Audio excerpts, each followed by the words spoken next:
Hello viewers, welcome করছি biochem Bangla থেকে কেমিস্ট্রির একটি গুরুত্বপূর্ণ ক্লাসে।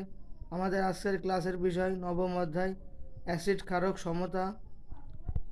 অ্যাসিড কাকে বলে, অ্যাসিড কত প্রকার, কী কী, এ বিষয়ে ক্লাসে আলোচনা করা হবে।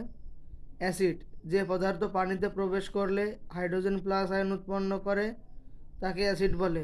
অ্যাসিড মূলত দুই প্রকার, লঘু অ্যাসিড আর গাঢ় অ্যাসিড। গাঢ় অ্যাসিড যে দ্রবণে অ্যাসিড বেশি পানি কম থাকে তাকে গাঢ় অ্যাসিড বলে। লঘু অ্যাসিড যে দ্রবণে অ্যাসিডের পরিমাণ কম কিন্তু পানির পরিমাণ বেশি থাকে তাকে লঘু অ্যাসিড বলে।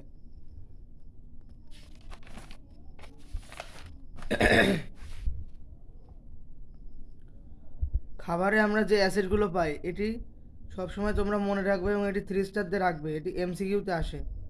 দুধে ল্যাকটিক অ্যাসিড, সফট ড্রিঙ্কে কার্বনিক অ্যাসিড, লেবু জাতীয় ফলে সাইট্রিক অ্যাসিড, তেঁতুলে টার্টারিক অ্যাসিড, ভিনেগারে ইথানোয়িক অ্যাসিড, চায়ে ট্যানিক অ্যাসিড। ক্ষারক এবং ক্ষার।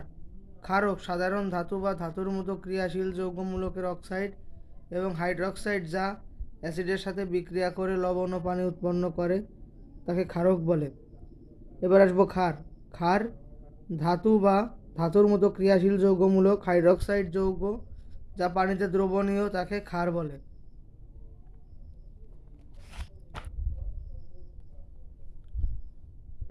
এবার আসবো গুরুত্বপূর্ণ একটি খ নম্বরের প্রশ্ন নিয়ে।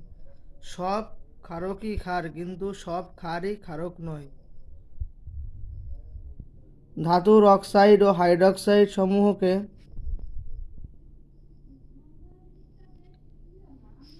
ক্ষারক বলা হয়। যেসব ক্ষারক পানিতে সম্পূর্ণরূপে দ্রবীভূত হয় তাদেরকে ক্ষার বলে।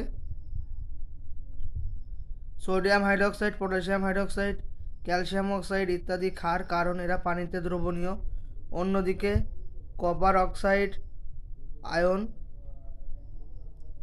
অক্সাইড ও হাইড্রক্সাইড সমূহ পানিতে দ্রবীভূত হয় না বলে এগুলো শুধুমাত্র ক্ষারক কিন্তু ক্ষার নয়।